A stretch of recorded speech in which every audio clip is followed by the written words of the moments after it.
Bien, shalom aleichem, on est dans Orchot Tzadikim, Shar Anava. Baruch Hashem, on a terminé. La porte de la Gahava, c'est bon, tout le monde, ils sont clean déjà. Tout le monde, ils sont clean, ils ont travaillé sur la Gahava. Ça prend des années. Il faut vraiment se prendre au sérieux et travailler la Gahava doucement. Ça prend des années. Il ne faut jamais désespérer. Un homme, il dit, voilà, c'est bon, j'ai commencé. Dès que j'ai commencé à travailler, la Gahava, ça a commencé. Ça veut dire quoi? Voilà, je me suis énervé avec lui. J'étais très effronté avec cette fille, cette femme, avec ma mère. Regarde, comment j'ai parlé mal avec ma mère. Regarde, moi je suis pourri, il va dire le bonhomme. D'accord? C'est faux. Un homme qui fait même pas un pas, rien qu'une réflexion, rien qui réfléchit, dans sa tête, c'est des années de lumière de différence entre quelqu'un que lui qui même pas qu'il a commencé. C'est des années de lumière. Un homme, il peut même pas s'imaginer comment devant Akadosh Baruch Hu, il est très chéri. Un homme que lui qui commence, rien, qui met dans sa tête, dans ses petites têtes, voilà, je vais commencer. Même que je suis encore loin, Akadosh Baruch Hu, lui, Ken, il est très content. Il est très chéri devant Boré. Maintenant, on va étudier au niveau de la Hanava. Hanava, d'être humble. Hanava imida tova ve'ipur hagava. La Hanava, c'est une mida, une mesure elle est merveilleuse. La halacha, elle est comme en Bet Hillel. Il ne faut pas se tromper. C'est pas parce que Bet Shammai, ils étaient moins que Bet Hillel. Faux. Bet Shammai, ils étaient Shammai en lui-même, il était très humble. Il ne faut pas se tromper. Et là, parce qu'ils étaient humbles, c'était leur chita d'être humble, d'être modeste. Alors, mais là, qu'venons la émettre. Et une voix céleste qu'elle est tombée et qu'elle est sortie du ciel, elle a dit la halakha est comme Bet Hillel. Parce qu'ils étaient très humbles. Alors, mais là, quand ils disaient la halakha, elle était comme eux. Parce que c'était leur but d'être humble. Ah, on m'écrase.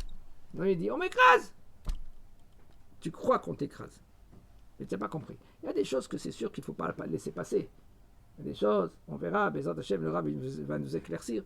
Qu'est-ce que ça veut dire qu'il ne faut pas laisser passer? Qu'est-ce que oui, il faut? Fais passer, non me chaner.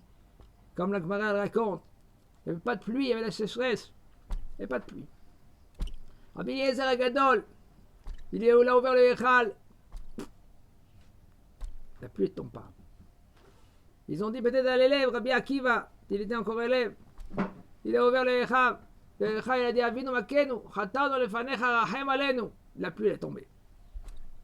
Tout le monde, ils ont dit waouh, Rabbi Akiva, l'élève, il est plus grand que le Rav. Quoi? Une voix céleste, elle est tombée, elle est descendue, elle a dit Lo biglache ou migadol zimizé. Pas parce qu'il est plus grand que l'autre. Non, Rabbi Eliezer, Boursout chez énorme à Betipa. Énorme. On ne peut même pas s'imaginer. Toute la Torah qu'il a étudiée, même à la fin de sa mort, il a reproché au Chachamim parce qu'il était chez Mishmor Wamenan en quarantaine suite à une épreuve qu'il y a eu avec tous les Chachamim. Et chez Mirachem Rabbi Eliezer Agado, il a dit vous avez rien pris de ma Torah, de la Torah des ancêtres, comme un chien que lui qui comment on dit, il lèche l'océan. Combien de Torah à Israël on a perdu? Combien de Torah? Alors il avait la voix céleste, elle est venue, elle a dit c'est pas parce que lui Gadol Misé, lui il est plus grand que l'autre. La voix céleste elle a dit non, Biglal chez Ma'avir al Midota. Parce que lui, Rabbi Eliezer, c'était un chamoti, il était de Beth Shammai. Ça passe pas. Là on y va jusqu'au bout dans la Torah. Oui, c'est bien, il faut. Quand c'est le Hémet, tu vas jusqu'au bout. D'accord? Mais Rabbi Akiva, ils avaient une autre approche. Ça va. Comme le converti que lui, il a voulu, la Gemara dans la Shabbat, Lamed, elle raconte, elle dit comme ça. Il y en a un qui l'a voulu, il a dit, il est venu vers Shammai, il a dit, je vais étudier la Torah sur un pied. Il a donné un coup de pied, il a fait tomber. Il est venu maintenant vers Bet Shabbat Hillel, il a dit, mon fils, écoute, toute la Torah, ça c'est toute la Torah. Et après tu vas étudier, tu vas comprendre le sens de la Torah, qu'est-ce qu'il veut Akadosh Baruch Hu de toi. Tu vas aimer ton prochain comme toi-même. Ça, c'est le but. Parce que si tu comprends tout cela, après Bezrat Hashem, tu vas comprendre toute la Torah. Un homme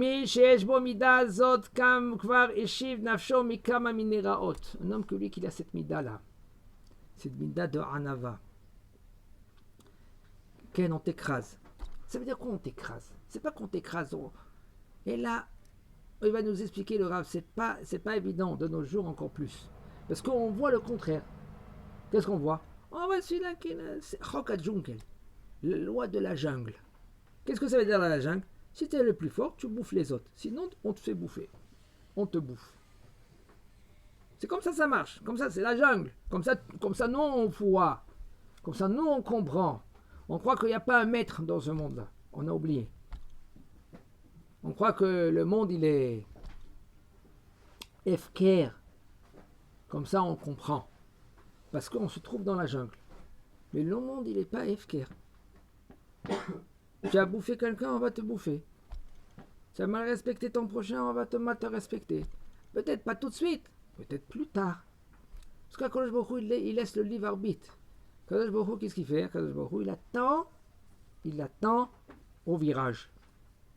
Allez, sauf, tu vas prendre ce virage-là, d'accord? Et boum! Ça va venir.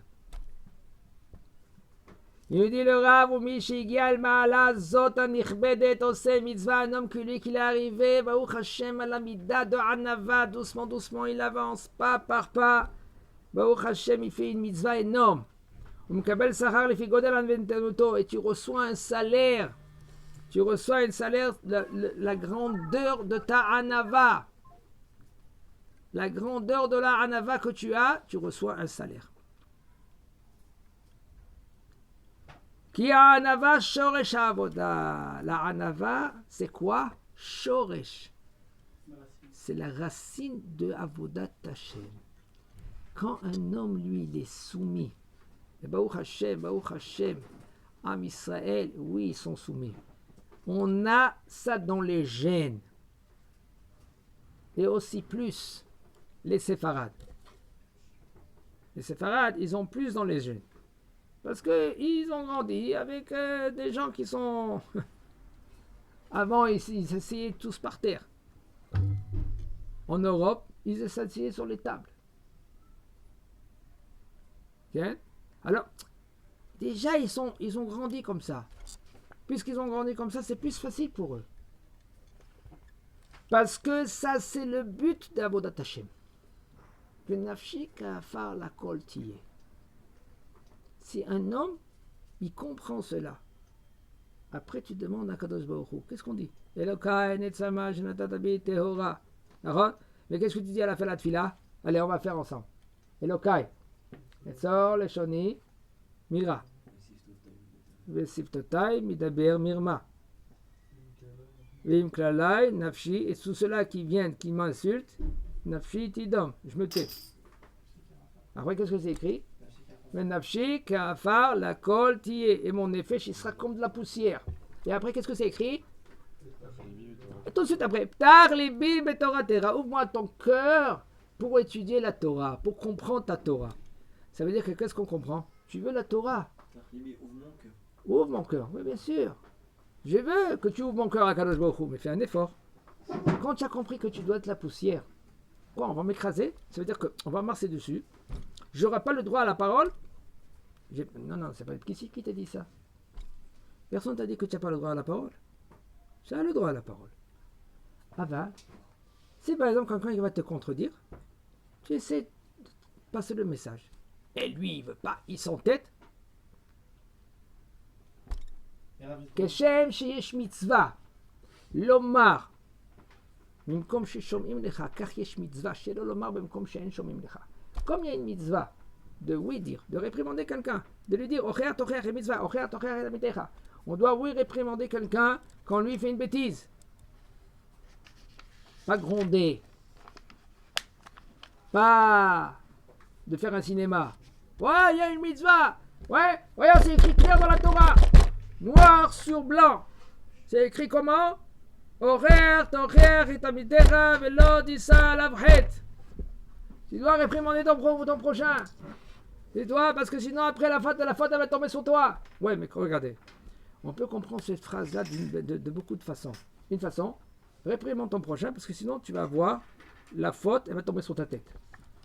Bon, ça, c'est écrit dans la Gemara aussi. C'est écrit dans la Gemara.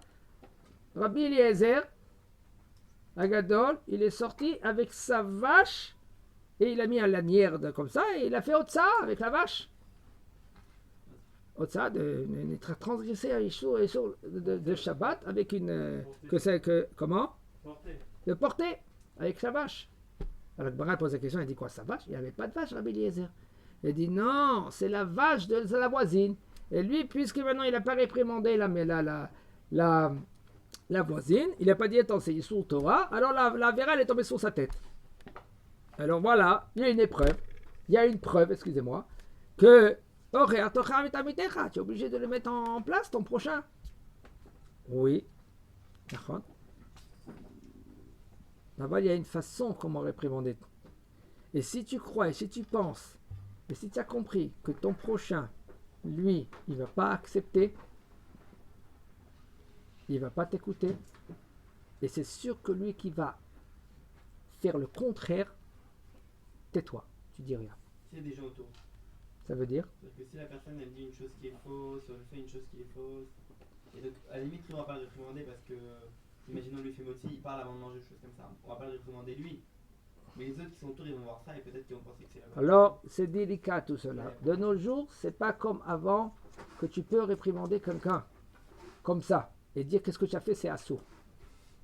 D'accord? C'est bien de venir, comme on dit, tu ouvres un livre, tu dis ouais, j'ai entendu une halakha, j'ai appris une halakha suivante, que tu te donnes une autre halakha, et après tu vas à la halakha. Ça veut dire, ne lui fais pas montrer que voilà, qu'est-ce qu'il a fait, c'est devant lui, tu lui fais honte par exemple. Parce que des fois il est ignorant, ou des fois il ne sait pas, ou des fois il est. Hein? Et des fois il va être s'entêter contre toi. Et qu'est-ce que tu as gagné? Tu n'as rien gagné. Tous ceux-là qui étaient autour, ils vont rien apprendre. Eux aussi ils vont s'entêter. Ça va très très très vite. Jamais on y va, on fait la guerre. Même quand tu veux transmettre quelque chose, tu ne fais pas la guerre. Pourquoi? Parce que tu ne vas pas gagner la guerre. Tu vas t'entêter, ils vont s'entêter. Tu vas t'entêter, ils vont s'entêter. Encore, qu'est-ce que tu vas gagner? Rien gagner. Alors tu transmets Be'akifin, comme on dit. Il dit le Rav qui a mis Anava, Shoresh Avoda, ou Maase Katan shel Anava, Mekabel Lifnei Hashem Baruch Hu, Elef Yadot Yoter mi Maase Gadol Shegava. Une petite action de Anava. Une petite action de Anava. Devant Akadosh Baruch Hu, c'est très très très très proche, qu'on ne peut même pas s'imaginer. Regardez, quelque chose d'extraordinaire, même pas qu'on peut comprendre. C'est incompréhensible. C'est incompréhensible. Rachel Imenu, allez à Shalom. Jusqu'à maintenant, la troisième galoute, ça sera grâce à Rachel Imenu. Rachel mevakal banea umeana linahem. Elle pleure, et puis maintenant, elle n'est pas consolée. Et c'est grâce à Rachel que nous, on va sortir de cette troisième galoute-là. Regardez. Qu'est-ce qu'elle a fait, Rachel Imenu? Quand elle a compris que Lavan, son père, il a pris Léa, il l'a mis à la place de Rachel. Qu'est-ce qu'elle a fait, elle? Elle a tout de suite transmis, quoi? Les signes. Les 3 signes. D'accord? Elle a transmis. Pour pas que sa sœur, elle a honte. Et de là, on comprend, waouh, pour pas faire honte, c'est mieux de Shem Shmor, se jeter même avec Tamar aussi, c'est la même question.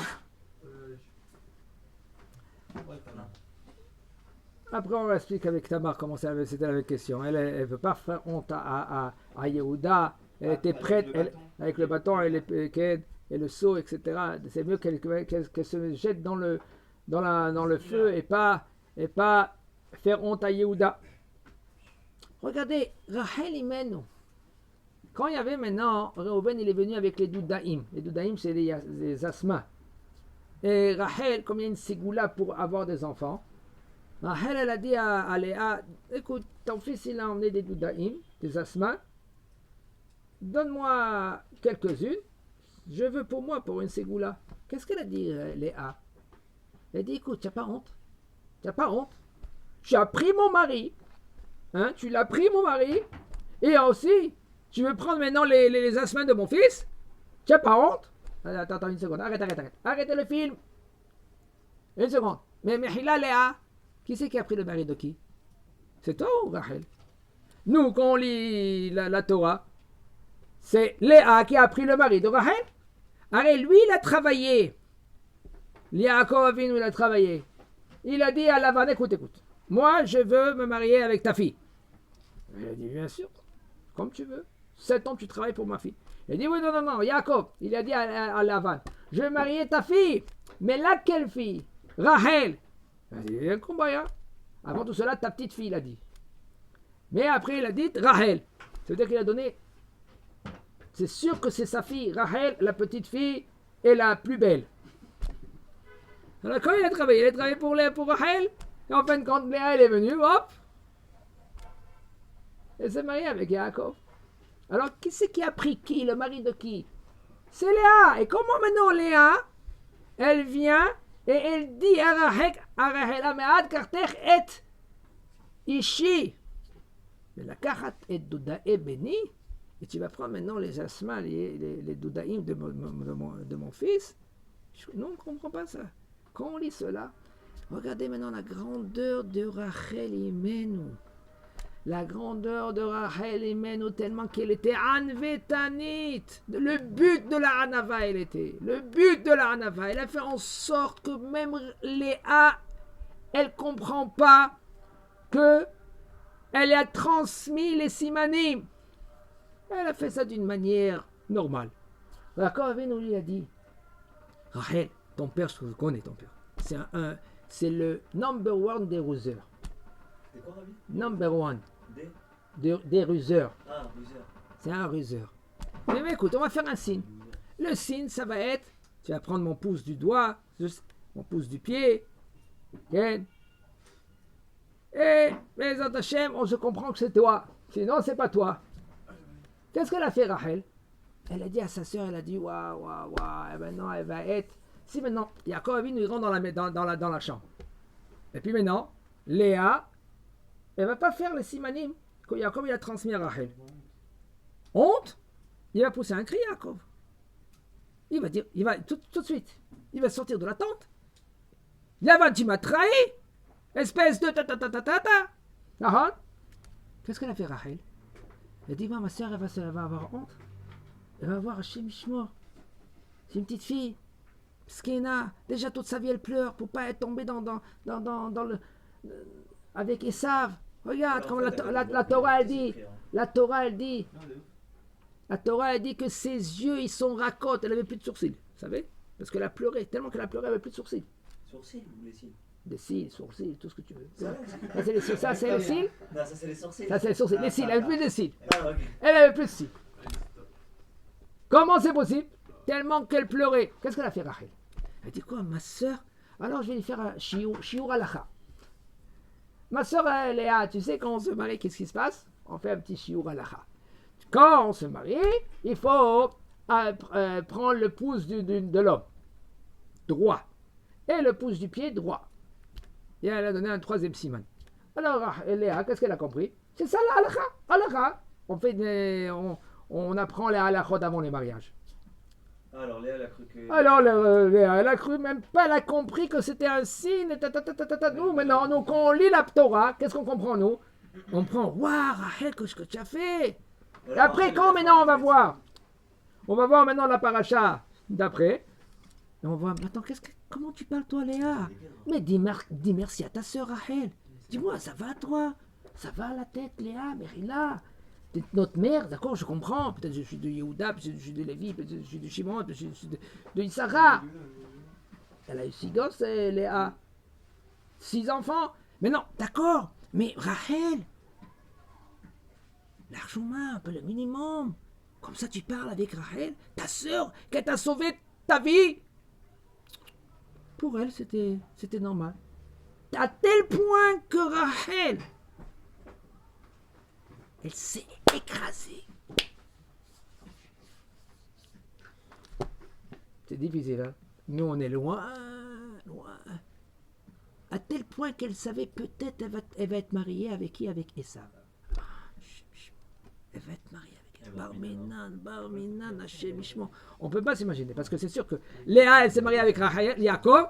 Esav, elle s'est mariée avec qui? Avec Rachel. Nous, on est loin, mais on pourrait qu'un peu comprendre. C'est mis en danger quand même. Hein. Elle s'est mis en danger. Mais Rav, parce Une que petite la action. Quelle est la petite action? Quelle action qu'elle a fait Rachel? Voilà, elle a enseigné une petite halakha. Mais cette halakha là maintenant, grâce à Rachel Imenu, la troisième galoute, on va être sauvé. Mais Anali Nachem. Rachel Mevakal, Mané, elle pleure pour ses enfants, pour nous. C'est pour ça que Yaakov Avinu il a enterré dans le chemin. Il a dit, parce que Yosef Hatzadik, il a reproché à Yaakov Avinu. Mais il n'a pas dit clair. Parce que c'est papa. On lui dit pas clair. Kiboda Vahem. On se tait. Yaakov, il a dit, je sais mon fils, je sais. Mais c'est pas moi, Yaakov, Yosef. C'est Akadosh Baruch Hu. Parce que je sais que Rachel, c'est notre mère, mais Anali Nachem. Que elle, grâce à elle, que nous, on va sortir de cette troisième galoute. Bezrat Hashem Bimera Be'amenu. Amen. Amen.